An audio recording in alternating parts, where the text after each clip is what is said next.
Many of you, I brought a couple more pieces of cable.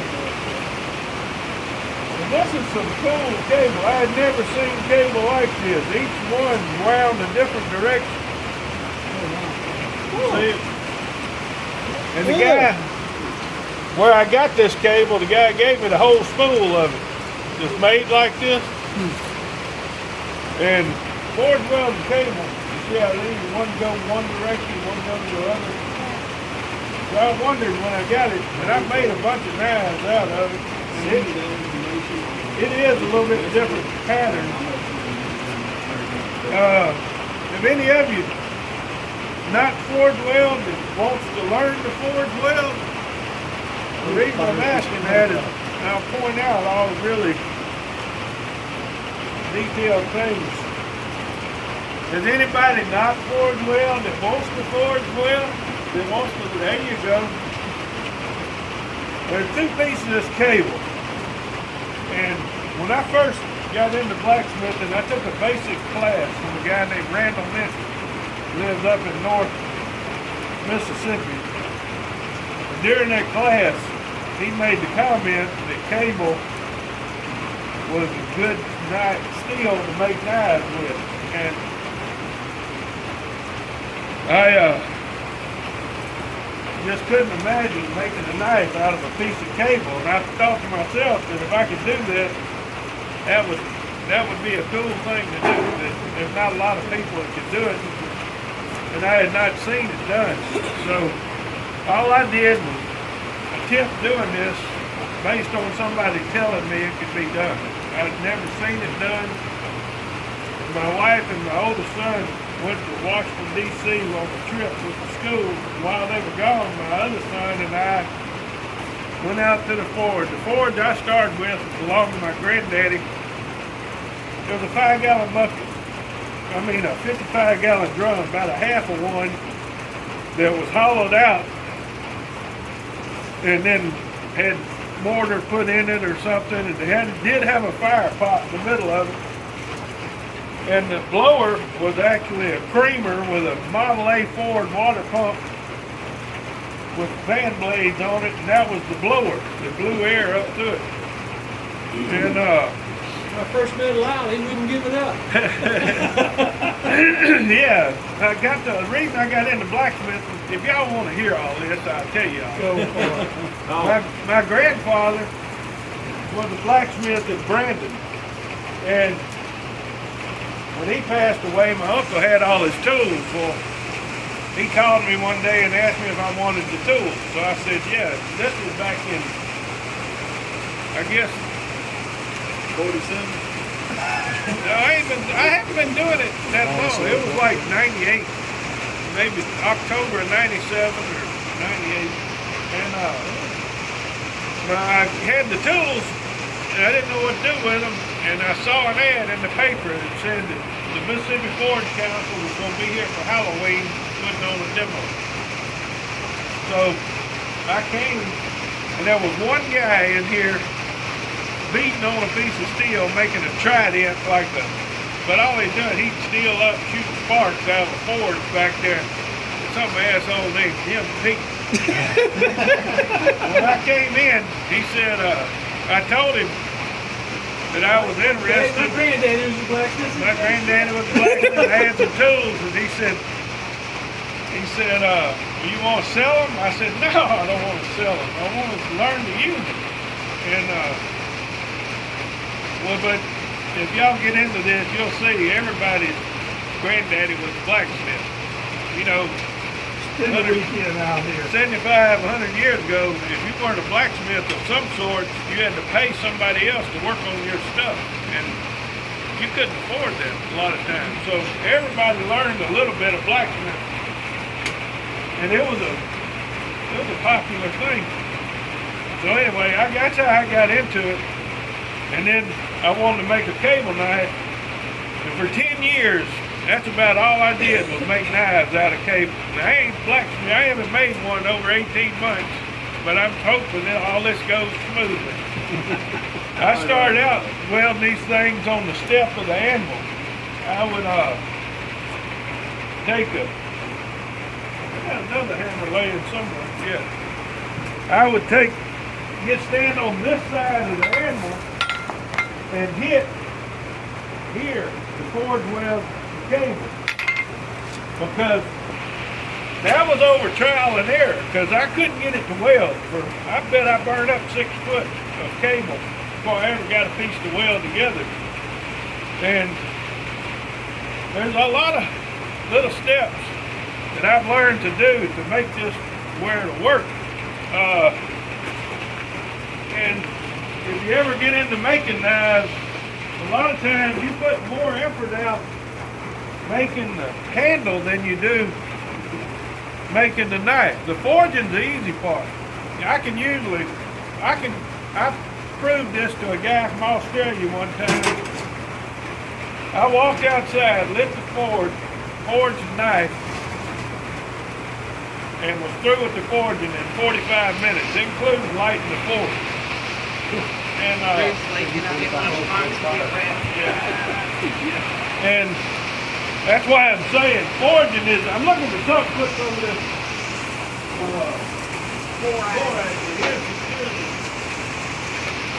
and get some of this, just to keep from wasting a bunch of it. Old blacksmith one time got on my butt because I just put flux on it out here. It was Max Goodman. He just passed away recently. But what it is, he'd say, hold it over the bucket when you do that. So I like to do that. And cable, I thought forge welding cable, I thought I was doing something, man. But and you are, if you can forge weld this without breaking these wires, that's incredible, because these wires are so little. You got to learn to forge weld it as quickly as you can to keep from burning the wires, because every time you heat a piece of steel up, it forms scale and it gets smaller. Well, these wires are already small, so if you have to heat it 4 or 5 times to forge weld it, you're going to break those wires. But it doesn't matter if you break them, you just can make the steel into a piece of steel and make a knife. But I like to not spend all that time on the handle, so if you don't break the wires, then the cable can be the handle. And it's a unique thing, because there's not a lot of people that can do it, and they tell me you can't do it. So I didn't know that when I started doing this, and I learned to do it even though it can't be done. And it is a cool thing, and you'll see if you ever try it. You're not going to do it the first few times. And anything we do in blacksmithing, don't give up on it. There's a video I made, and in that video I said, if something's hard to do, then do it a bunch of times and it becomes easy. And that's the honest truth. If drawing tapers, in blacksmithing, everybody's got to draw a lot of tapers. Well, drawing a taper on an animal is not fun to do. And if you don't know how, and you just use a flat hammer on the flat animal, it takes forever, but eventually you get it done. Now, I know I'm talking a lot, but the thing is, if you're making something for your brother-in-law, you're making a fork, a steak turner, or anything, if it takes you 3 days to make it, then you can give that to him. You can say, man, I made this for you. It took me 3 days, but I wanted you to have it. Well, that's fine. But if he takes it to work, and somebody sees it and they say, man, I want one of them, and then you get 3 or 4 people wanting one, and they say, he comes back to you and he says, man, how much you charge for those? He said, man, I don't know. I probably can't get $30, $40 for one. And he said, man, I got 3 of them sold if you'll make them. Well, if it's going to take you 9 days to make $120 worth of stuff, that's terrible. So you want to learn to forge efficiently. Everything you do, you know, don't look at it, because we all do it. We all say, I'm not in it for the money. I want to do it. It's fun. But regardless, you want to learn the most efficient way. And the only way to learn that without learning it on your own is by working with somebody else. And you can't learn a craft by coming to a meeting once a month or watch somebody for 2 or 3 hours. And that's what I did for 20 years. you know, but then I started going to other groups, taking classes. Every class I could find, I started traveling and just going all over, meeting different people, working with different people.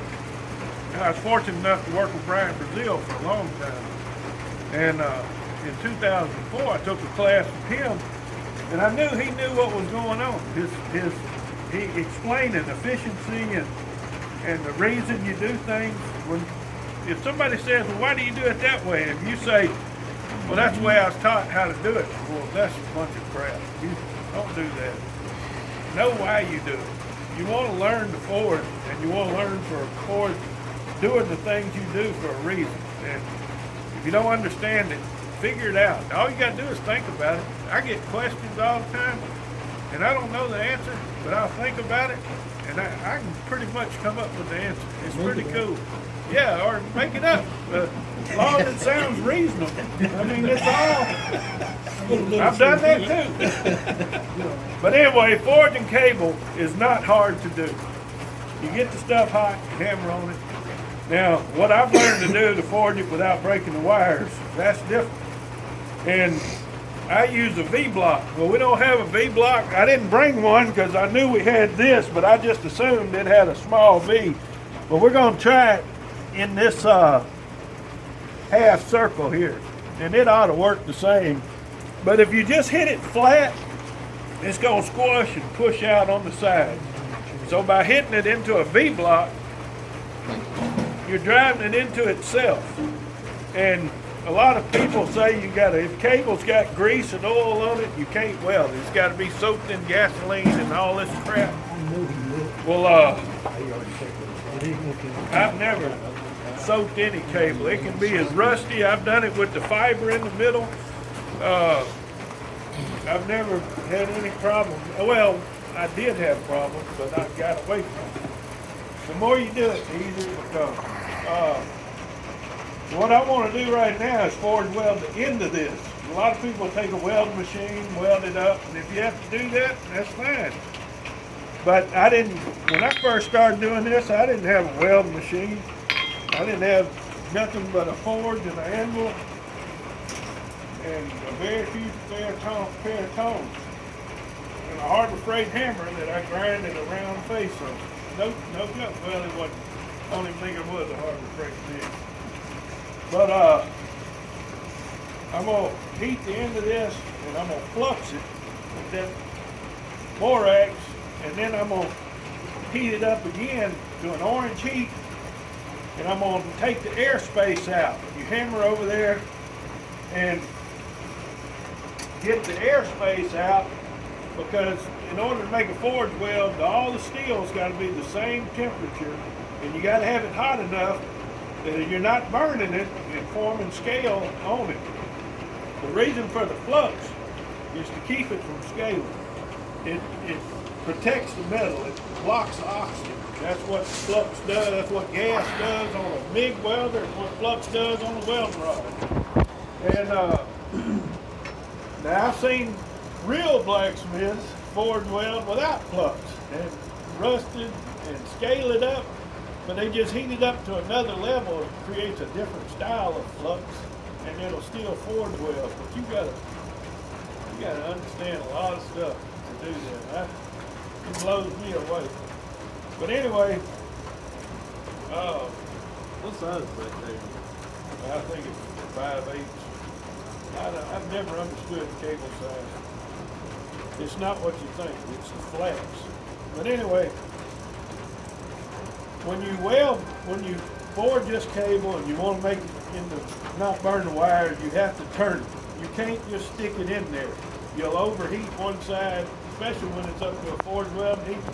So what I'm going to do is put it in here, and anybody that ever does this, I'm constantly telling them, turn it, turn it, turn it. They'll quit turning. I don't know why. But I'm going to stick this down in the fire. But once it gets hot, if you just jam it in there, you'll bend all them wires up. And I just want to get it up to a dull red heat, so it's not forming a whole lot of scale right now. And I'm actually just going to dip it down in that flux, so that the flux will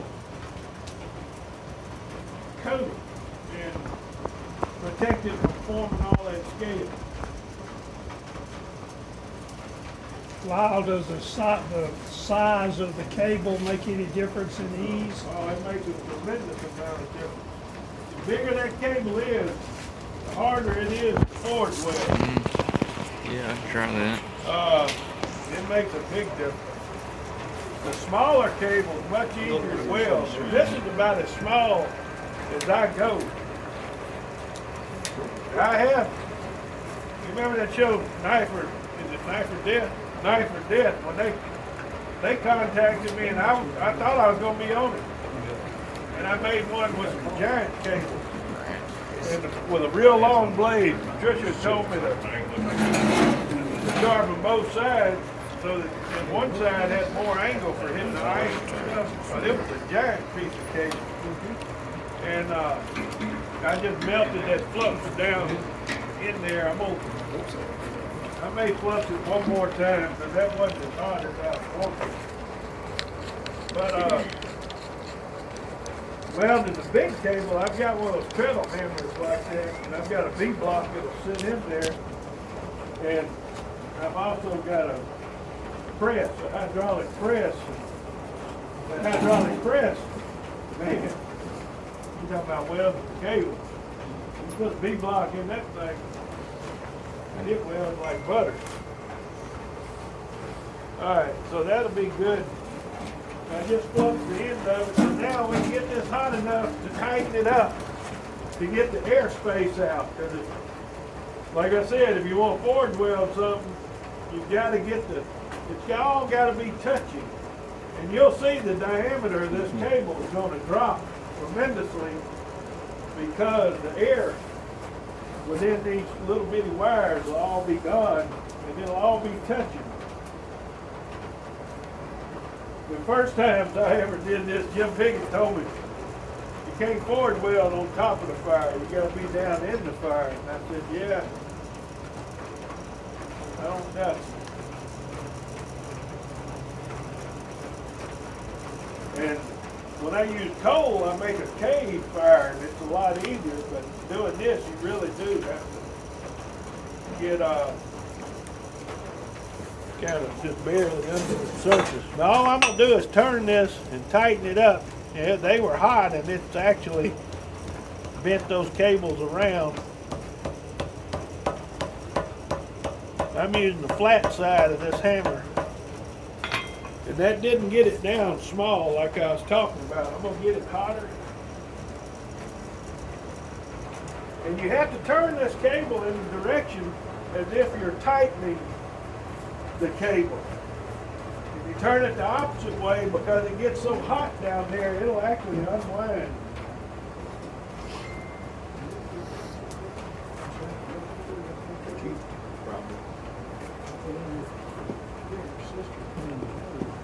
And look, I love questions, so if any of y'all have any questions, please ask me.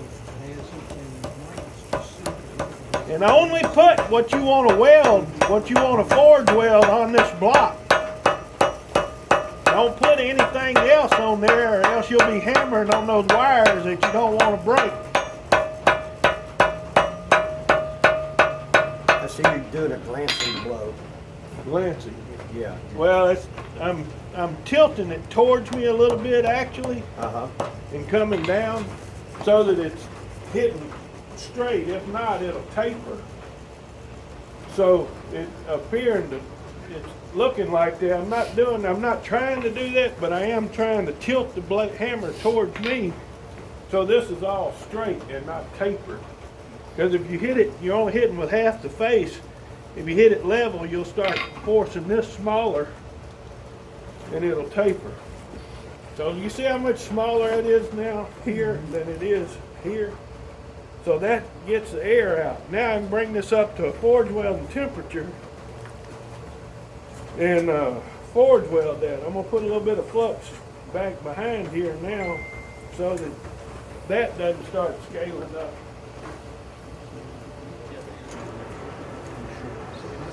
My phone's going crazy. Y'all, all that messenger stuff, you know, Jim said, you ain't been reading that? Man, y'all Y'all kill me with that. It's constantly. These hearing aids and my watch are all going. You can turn off notifications. I don't know how. Wow. Your hearing aids got Bluetooth? Yeah. Mine do too, and I can't get over. I can't get adjusted to drive me nuts.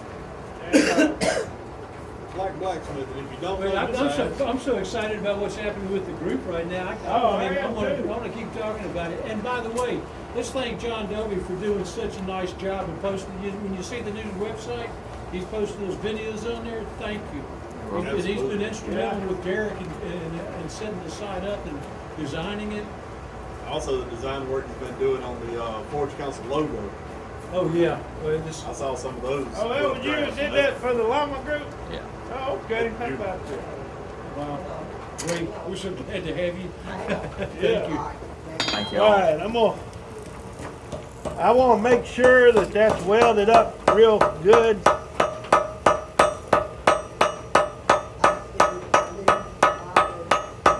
All right, and so now I'm gonna open this up on the vise. There used to be this guy, he passed away now, that would make knives and cable, and he had some beautiful knives, and I would see him at the gun shows, and I asked him one time, well, we got talking about it, and I showed him one I had made like this. Sorry about that, I hope I didn't burn nobody. And, and you twist it back up. This is fluxing the inside of the cable.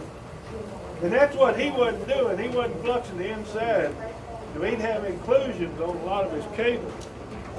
And he looked at my knife and he asked me, how are you doing that without getting bad spots on your cable? And I told him that I told him how I do it, and then I opened it up and flux the inside. He said, I never thought about fluxing the inside. That was Bobby Rico. So he started fluxing the inside, and his cable came out a lot better. But that's, like I told you, nobody showed me how. This was just me playing. You weren't told you couldn't, so you did. Right. What I'm gonna do now, again, I gotta get the airspace out. So I'm going behind what I just welded, getting this up to an orange heat. And then I'm gonna tighten it up just to get the air space out of this. And like I said, you only wanna do the amount. You don't want to put anything on the anvil that you don't want to hit. But you don't want what? Hit. You don't want to. Like, I'll show you in just a second what I'm talking about. And it's best not to turn it while you're hitting, because if you do, all this will start getting tighter right here. All right, this is where I stopped when I was hammering just in to tighten it. So you don't want to hit it here and then come forward and then come back and come forward and be hitting all these spots with your hammer, else it's easier to break those wires. So now I can bring it up to a forge weld heat. But it takes me 2 heats to make a forge weld on each pass. Just then I heated it up, tightened it up. Now I'm gonna heat it up forge weld. It's not forge welded right now. And see these lines between each group of wires? When it's forge welded, those lines disappear. And they won't disappear. They'll still be there if it's not forge welded. Wow, I've seen where people would soak it in kerosene. Yeah. Does that work? Well, kerosene, the Damascus billets and things, is their flux. They don't use flux when they do that. The kerosene, so I'm sure it would work. All right, now this may shoot a few sparks. And you're in a bad spot. That's all right.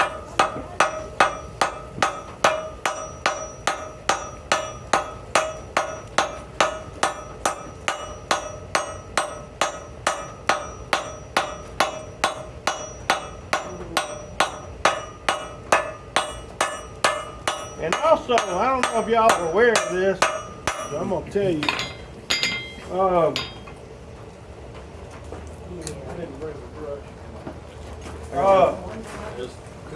Mild steel is much tougher to weld than tool steel. Really? Tool steel has got more carbon in it, and it's much easier to forge weld tool steel. It'll also forge weld at a lower temperature. All right, right here you can still see some of those lines. So this is forge welded fine here. But right here it's not all the way, but I'm gonna go ahead and I'll make up for that on the next pass. I know I can. I'm gonna open this up and flux it one more time. This will be the last length of forging I need to do. The last part I need to forge with. There'll be enough material there to make it blade.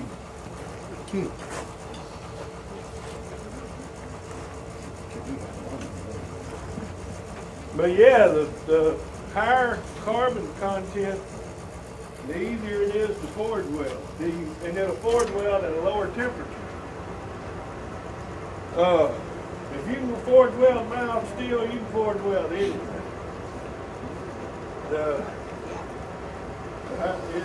It's not easy to forge weld. And the way it was explained to me one time makes a lot of sense. If you take two pieces of clay and they're both the same diameter, like two pieces this big around, and you set one on top of the other, and you start hammering on it until it all becomes the same diameter, then more than likely you can pull those two pieces apart when you get done. But if you make both those pieces bigger than the rest of it, and then put one on top of the other, and you start hammering it together, you hit it a lot more times before it becomes the same diameter, and then it probably will mold into one solid piece.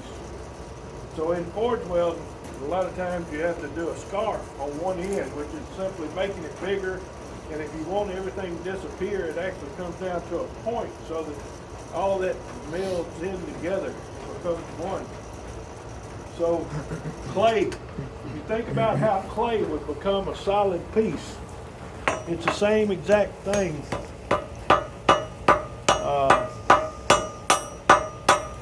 In steel, when you forge weld steel. All right, right now I was just getting it down smaller to get the air space out. So now I'm actually going to heat it up and forge weld it again. That makes sense what I was saying about the clay? Yeah. You know, No. all right, I didn't get it at all. if you've got a big ball of clay here and a big ball of clay here, and you set them on top of each other, and you hit it enough times, it'll actually work until it's all the same diameter. You'll hit it a whole lot more times to make it become that diameter, and it'd be more likely to be a solid piece than if you started with two pieces the same exact size and hit them and brought them together. Then they wouldn't be a solid piece when you get finished. They would peel apart from each other. So when you're forge welding steel, you'll do a scarf. But here, we're just making this a lot smaller than what the original size was. So we hit it enough times to become a solid piece. All right, now we're gonna forge weld. That's pretty good hot right there. Watch out. That's the kind of heat that you really like in forge weld.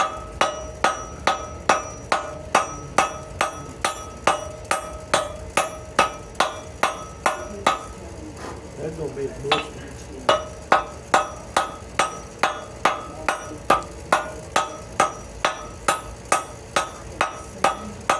All right, let me wire brush this now.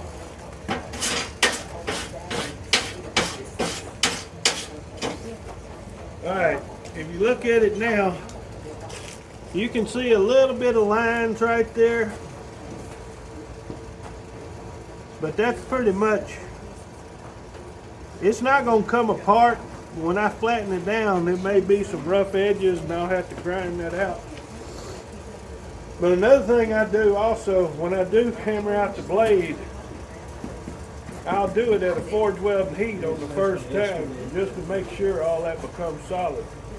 All right, so we're gonna go to the next step.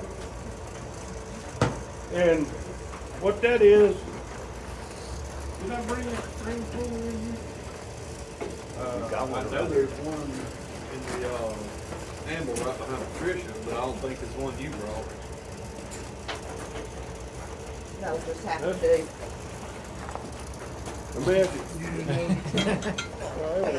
I'm huddling around. Looks like one I made. Alright, so what I'm gonna do now, You taught the guy that made it. I like to have a transition.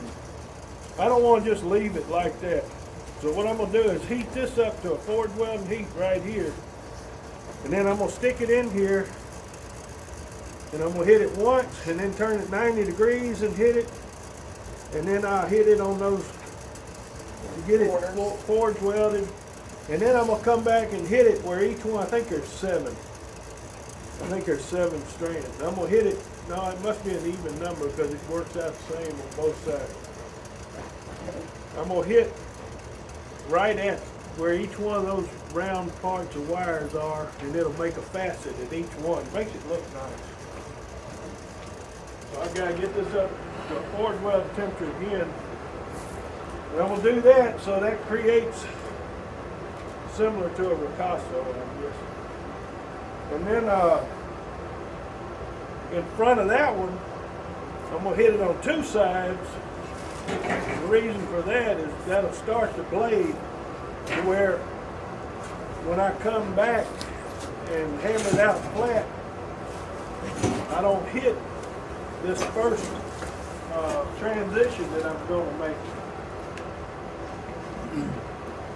It's hard to explain all that. You'll see what I mean. Alright, we're at a forge weld heat. I'm going to use this hammer and I'm going to use the round down. I'm going to stick this in here and I'm going to come right up, hit it once, and then turn it 90, hit it. Then I'm going to hit the corners of that. And now I'm going to hit it where each one of those wires stick up.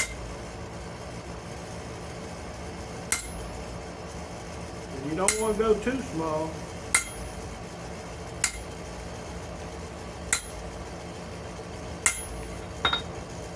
Alright, I'm going to stop at that. I'm going to get another heat and do on 2 sides like I was talking about to separate, to show where the back side of the blade is going to be. That way when I forge out the blade, I'll know where to stop without messing up this little pretty spot I just made.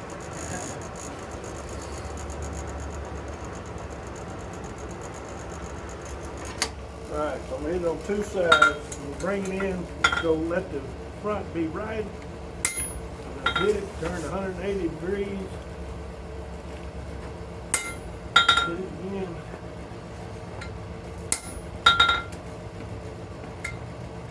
See how thin that is.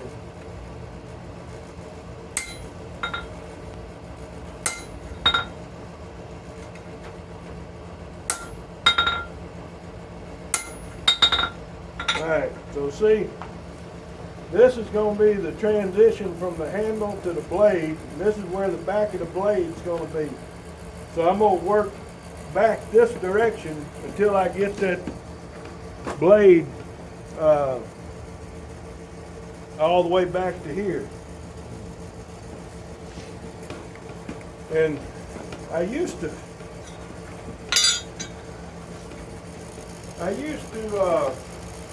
make it into a piece of flat bar and then hammer it on an angle on the end, and then the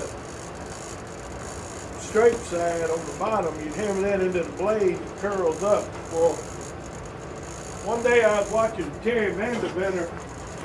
Everybody know who that is? And he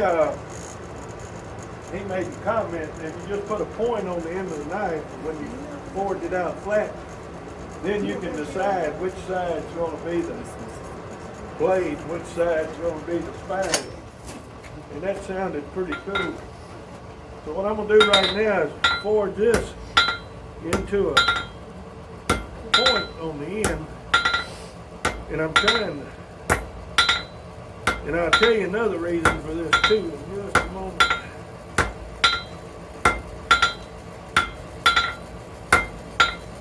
Let me get another heat on it, but I'm just forging this down to a point, and then I'm gonna hit it on the octagon and make it rounded. If you keep hitting it cold, as it gets colder, will it separate? Once it's forge welded all the way, it won't, and it's pretty close right now. So as long as it's forge welded, it won't. But yes, if it's not, it'll definitely come apart. You know, when I start people out blacksmith, people come to me that never blacksmith and they want a blacksmith. This is what I usually do, is make them forge a point on the end of a piece of metal. That seems so elementary. It seems so easy to do.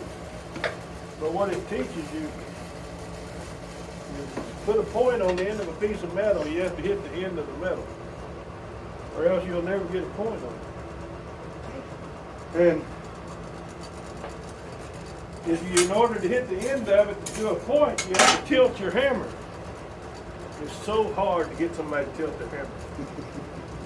You would not believe it. I've seen people never get a point on it, and give up on blacksmith. But it seems so simple. I've seen people have been doing it for 30 years, and I tell them, put a point on that rod in one heat, and they can't do it. I'll make fun of me standing right there. I'm telling you the truth, man. I felt so sorry for the people at Lama one time. Me and Brian were doing a class, and they were we were doing one heat tapers on a half-inch square bar. Nobody could do it. I said, Brian, you got to show them, man. He said, won't do no good. I said, yes, it will. These people are struggling. I showed them how to do one heat taper. Didn't nobody do it that way. They all kept doing what they were doing. All right, I'm just flattening this down. It's at a forge weld heat pretty much. I'm just going to take it down a little bit. And I've got it, I had it turned where that area where we flattened out was straight up and down. The worst thing you can do is forget to turn that straight up and flatten it down. We'll get it hot one more time. Flatten it down. And then we'll start working on the cut.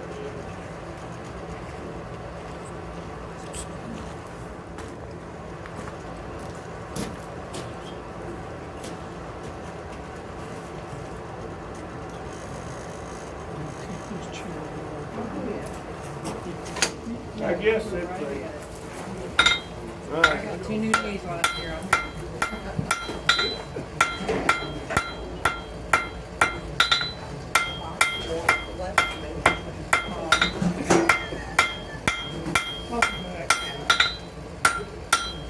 Alright, this is all one solid piece. And now I can look at it and decide which side's going to be the cutting edge. And just based on the way it looks, I'm gonna do this end as the cutting edge. And I want to pull this metal down back here where the back of the blade is. And the only way I found to do that, I'm going to use my round die, and I'm going to come in here on an angle like this. I'm going to hammer right here. Then I'll flip it over and do it over here. And that's going to make this drop down with the blade. And then I'll work down the blade and working on the cutting edge. Well, as you do that, you can mentally see that when you push this in, it spreads in all directions, so it's going to make the top of the knife curve up. don't keep doing that and not straighten it out. Before it gets bad, straighten it out. Or else when you try to straighten it, it starts bending and all kinds of stuff. And you can actually do it. I've seen people do it with bowling pins and blocks of wood or wood hammers. But I'll do it with this. Because it's not going to be real sharp when it starts getting bad. And you don't have to work it at a forge-welded heat now. And as long as I'm not heating those wires up too hot, I don't have to turn it really, but I want to turn it some. All right, which end did I say? I think I said this end. All right. All right, so now I'm pulling it down on the bottom. And then I'm going to work my way down, working on the cutting edge. And as we start getting a little further along, you'll want to get that scale off of that anvil. So this is a little preliminary right now. Alright. So right now we just pulled this down some and it's starting to curve up. You can see this is getting thinner. I'm going to leave that pretty thick, but I will thin it out some coming down, and that's the whole thing's going to grow longer. But I'm going to take a heat and straighten it out.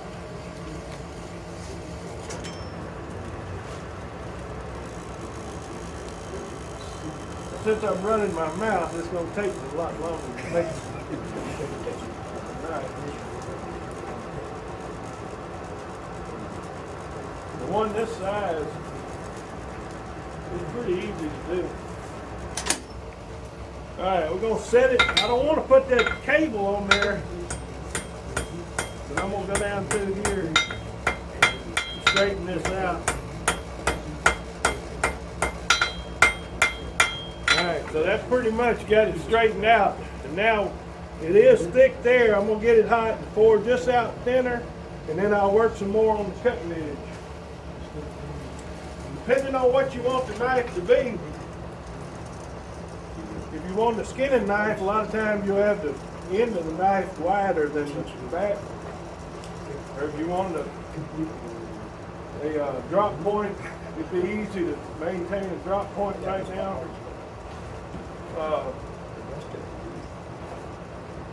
You can make it into a kitchen knife, just keep it long and about that wide. And I like the way those look. This style knife looks nice with a straight spine and the knife getting smaller as it comes to the end, tapering up. They look, for some reason, they look really nice. All right.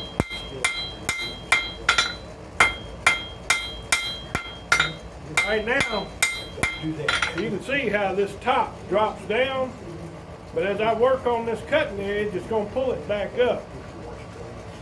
And that's what I was talking about that drop point. Well, clip points also. And I always get them confused. On Forge and Fire, I call it a clip point. I don't know what the hell it was. But they think that you know what you're talking about. I didn't know if it was a drop point, clip point.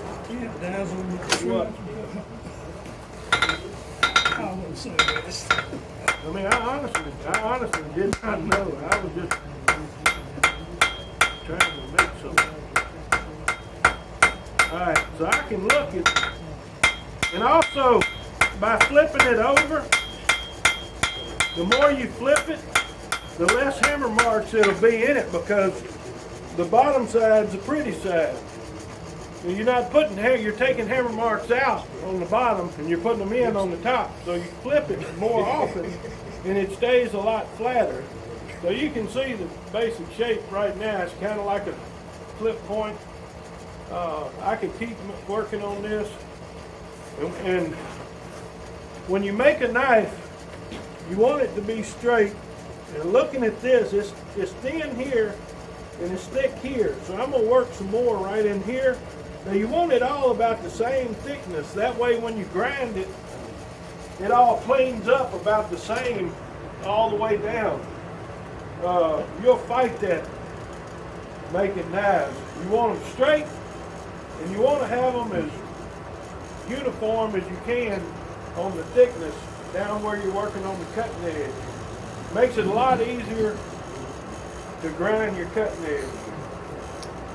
Is that one of the reasons that when you quench a blade that it'll warp on you is? Now, usually, if you forge more on one side than the other, or forge more on one end than the other end, and you don't normalize it, y'all familiar with the term normalizing? Yes, sir. Right. Let it air cool, correct? Yeah. But normalizing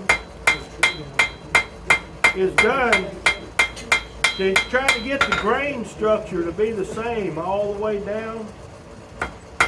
Alright, hold on one second. I'm just about got this pretty close. I did all of this just now with the round die so I could control where I'm hitting instead of with the flat die of the hammer. But when you want to get your hammer marks out, go back to the flat die. Alright, so right now it's pretty uniform. From here all the way up, it's about the same thickness the whole way. Alright, before you get through, before you harden it, ideally you want to normalize it to get your grain all approximately the same size. Now, every time I stick this in the fire and I don't come up to a forge weld heat, other than hammering on it, it is normalizing it some.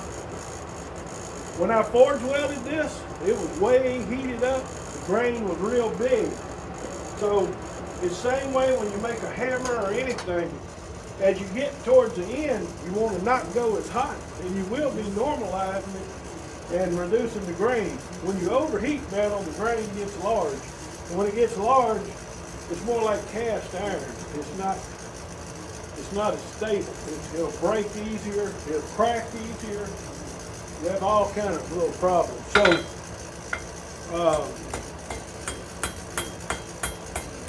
you actually do want to normalize stuff if you're not lowering your heat as you get to the end, depending on what you're making too. And did you switch over to the flat side? I did, because I'm glad you noticed that. Because now I'm planishing. I'm just trying to get hammer marks out, get it all nice and smooth and straight. The handle's flat and the hammer's flat. And when I look at a knife to see if it's straight, now I could do a little bit back here to straighten the handle, and I'll do that in a minute. I usually do that when I weld the back of the handle. Alright, when you look at this blade, I use both eyes open and look and see if, and you want this to be in the center of your spine. So when you look at it, you want to be able to see the center of the cutting edge in line with the spine. Does that make sense? I noticed what you were talking about before. The back has come up quite a bit since you tapered out that. It's not curving down like it was. Right, it's come right. back up quite a bit. Yeah, and I'm gonna leave it like that's finished forging on the blade now. And that was just casually making a blade. I didn't spend a lot of time forging. The only thing I tried to do was try to get the hammer marks out so it doesn't take so long to clean it up. But with a rough belt, it doesn't take long anyway. And you can see what I mean on that center, the cutting edge being in line. Can you see it on there? Yes. But y'all, anybody want to see? Look at this. And this is where I hit that on two sides. So it makes a nice transition from here. When I hammered it back, I didn't hit up here, and that way this created that ricasso area. And it'll look better when I clean it up to see the humps on there. But that's the finished forging. Now what I do is usually measure 4.5 inches from the wires and cut it off, and I usually cut it on chop saw. Alright, now we gotta heat this up, flux it in the way we did to begin with, and tighten it up and then forge weld the back of the handle. So we're only gonna bring this up to a dull red heat. I'm not gonna, I don't want it to scale up.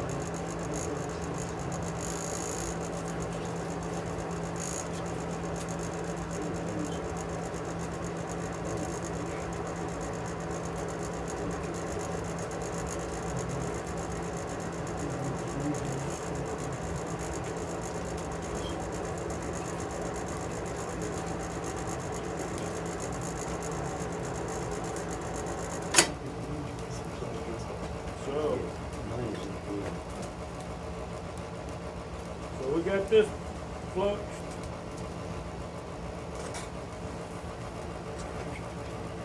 Now I gotta heat it up and tighten it up on the suede block again.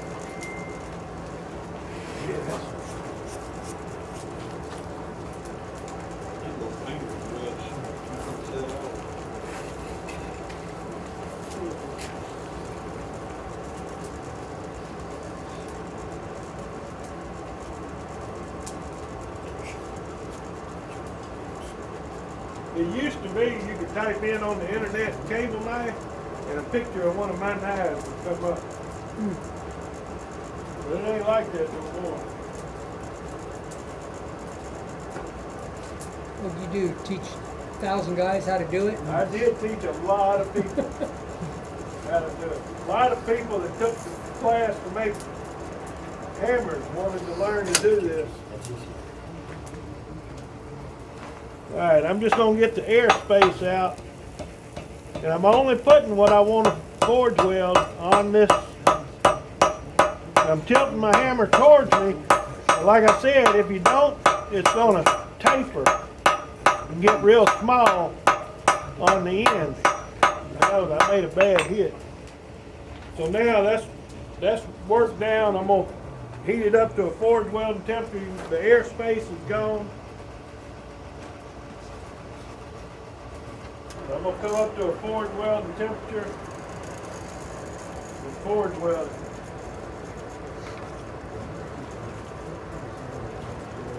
Oh, and there's a place in Pearl called Celotex, is where I get this cable. And I get brand new cable. There's 2 cable manufacturers in the U.S. One's Bryden, and I can't remember the name of the other one. But the guy that runs that place, every time I have a supplier, I always give them something that I make. Well, I've given them several knives, and the guy called, I got him to call him and find out what this cable is comparable to. And he said that the cable I'm getting with the blue stripe from Bryden is comparable to 1084 is what he said. So he's saying it's got 0.84% carbon. All right, I've got that forge welded. What I want to do now is stick this in there, and I'm going to play with this cable and try to get it everything straight. And now I'm going to use that fullering tool and do the same thing I did right here, and I'll grind a ball on the end of that. It looks nice. So I got to get this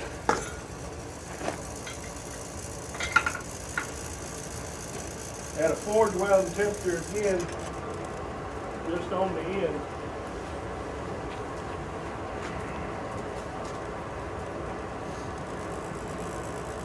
Sometimes after I do this, I have flattened them down, put a hole in them so you put a lanyard on it. But they look nicer. If you're making kitchen knives, just having that round ball looks nice. You have to tell everybody too, when you make a knife out of carbon steel, treat it just like you would a rifle. You got to keep some oil on it, whether it's vegetable oil or what, or else it's going to rust. we hit straight up and down, 90 degrees, hit the corners. And now I'm gonna hit where each one of those strands is.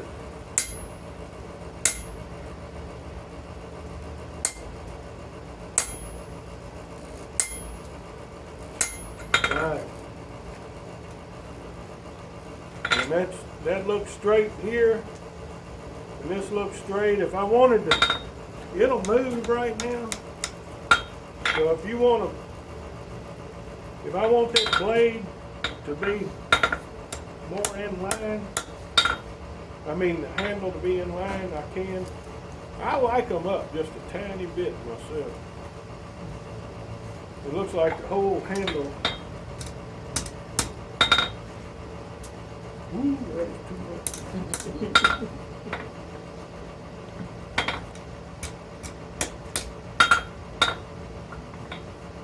Alright, I'm just going to go with that. So now I can wire brush this pretty good, try to clean that cable handle up. Normally I get on a wire brush on the grinder, bench grinder, and you can really clean them up.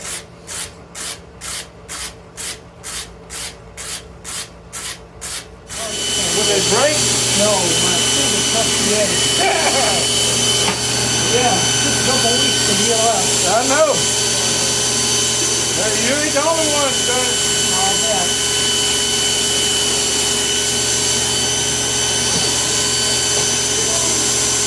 Alright, I'm gonna go ahead and do this other side. Any particular reason why you put this edge up? Well, I'm putting more pressure here. Okay. You can see that I am.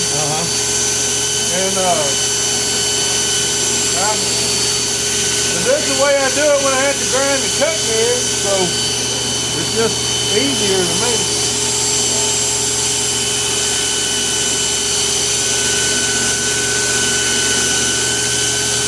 Woo, I got hot.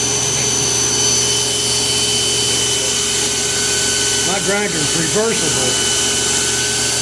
The direction? Yeah.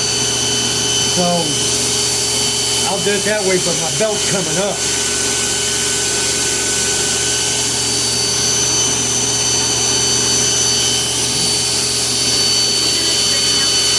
I guess the only downside is it always keeps the wire edge. I don't know. If he chooses to, I guess. Yeah, you can It'd see be it. cosmetic if he does.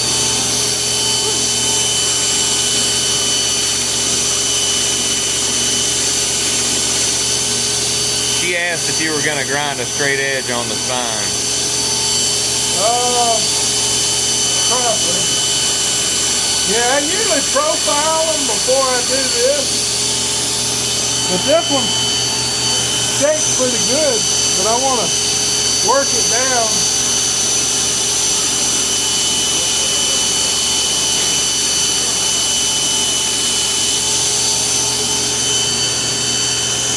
But yeah, I'll usually decide how I want it to look.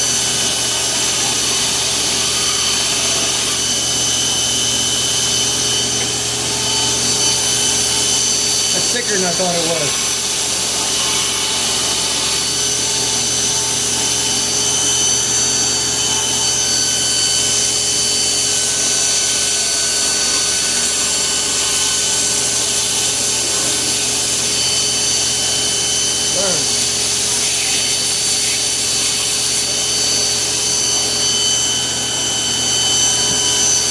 Now this, you can do it as a drop point.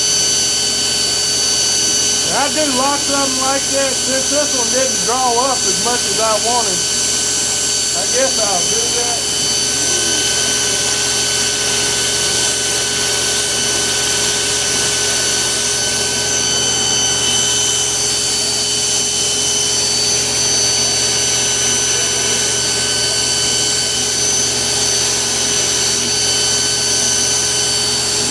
That'll be the shape. See a little false edge on it? And then the cutting edge. You want this belt to be right on the edge of that point. And I'm gonna go ahead and lay it in there.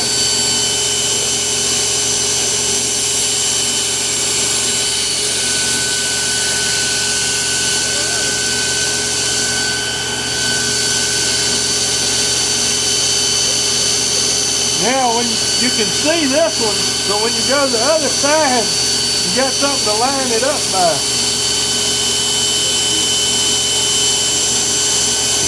But I'll go to a smoother belt.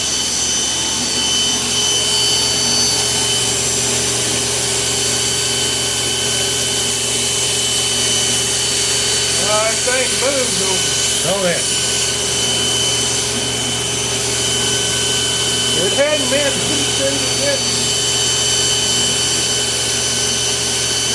I can do it in post. It's digital zoom anyway.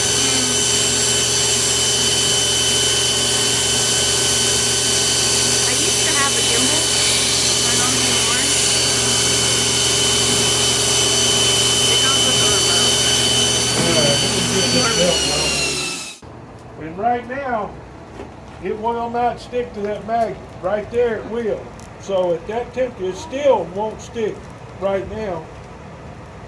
Now it will here where it's that color. So see, this doesn't require much heat. It's still not sticking. So I was way above that point, but I wasn't burning it. So I'm just going to get it to where we got a good bit of red, not all the way up to bright orange. And I'm going to quench it in that oil. We've already heated the oil up. And by pushing that in, that'll help that fire, that heat to even out instead of being hotter in one spot than in another. And now we're going to quench it. And it could flame up, but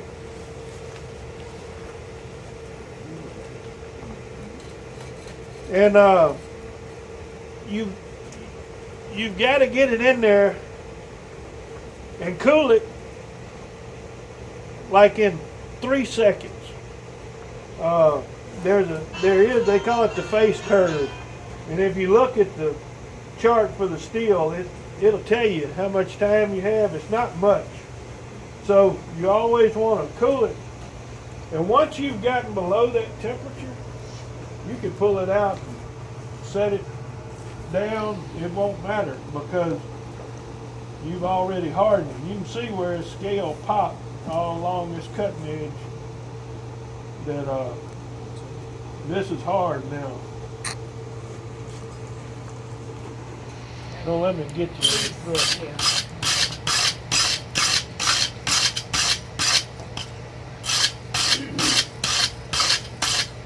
Well, all I'm gonna do is clean this up a little bit, and we'll be done with it. I didn't bring my touch marker. I could have put my touch marker on there before I hardened it.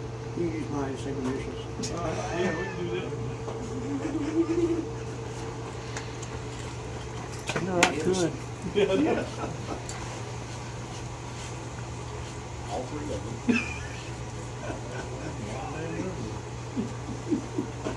Try and see if you can see the. You can't really see the pattern of the steel. But I usually hand sand them, but we're not going to get into all that. I'll actually hand sand and start with a real rough grit, and you can increase it a little at a time, or not a little, a lot at a time. You can go up to 200 or 300 grit on the grit stage, and in an hour I can bring this to a mirror finish with a blade this size. A blade twice as big as this will take twice as long. No joke. That was what a Max Goodman thing. He would always say that if it's twice as big, it takes twice as long to finish.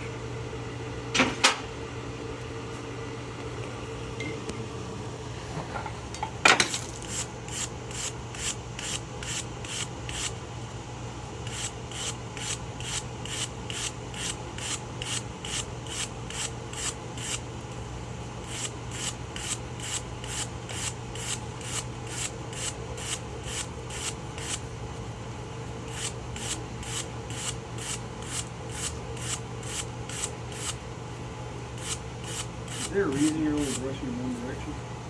I'm just trying to stay in between these grooves. I heard somebody say, "Hey, Pop, Pop." Hey, buddy. What are you doing? Hey, man. That's my little grandson and my son. Hey, buddy. Jesse and Deuce. Come on. You can come on.